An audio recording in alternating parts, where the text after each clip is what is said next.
American Institute. Thank you both for being here. Essie, let me start with you first. You say that when this conflict is covered, there's sometimes a giant glaring omission. So what is it? Yeah, and it's not sometimes. It's often. It's par for the course. In discussing the demands that Hamas has in the negotiations with Israel, most reporters omit the fact that Hamas's stated main priority, its main objective, is the total destruction of Israel and the annihilation of the Jews. See, I feel admittedly, I've watched a lot of cable news, but I feel I've heard a lot about that charter and seen that line quoted many times. You don't think it's come through enough? No, I think it's something that should be said any time you are discussing what Hamas wants. And most of the time you hear Hamas wants a ceasefire, Hamas wants a Palestinian state, Hamas wants the blockade in Gaza lifted, Hamas wants its tunnels left alone.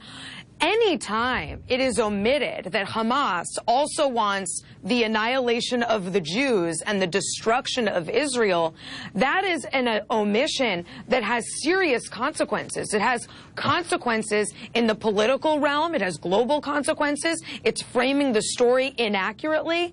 And again, it creates a false sense of moral equivalency that is not there. You know, that's one of the...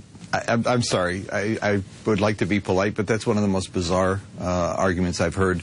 Let me say that if we adopted that line of argumentation, then every single time we mention Benjamin Netanyahu or his coalition partners, we'd have to also include parenthetically what they believe. For example, we'd have to say that in the Likud charter, there is a total claim for the entire land of Israel without Palestinians present in that land of Israel. We'd have to take, for example, the deputy speaker of the Knesset and say that he's called for genocide against Palestinians, total ethnic cleansing of Palestinians from the Gaza Strip and deporting them to places unknown. This is part of the founding of Hamas.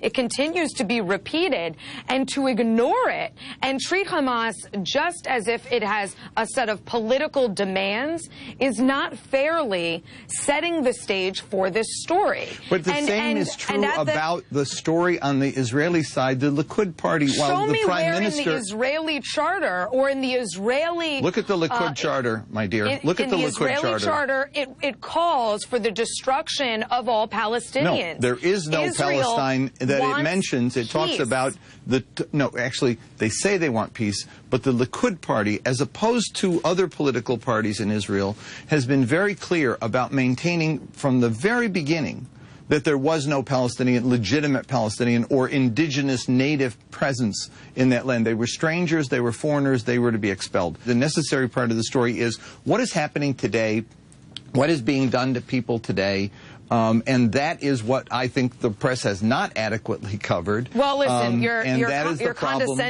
condescension aside, I'm not suggesting we need to go back thousands of years, but to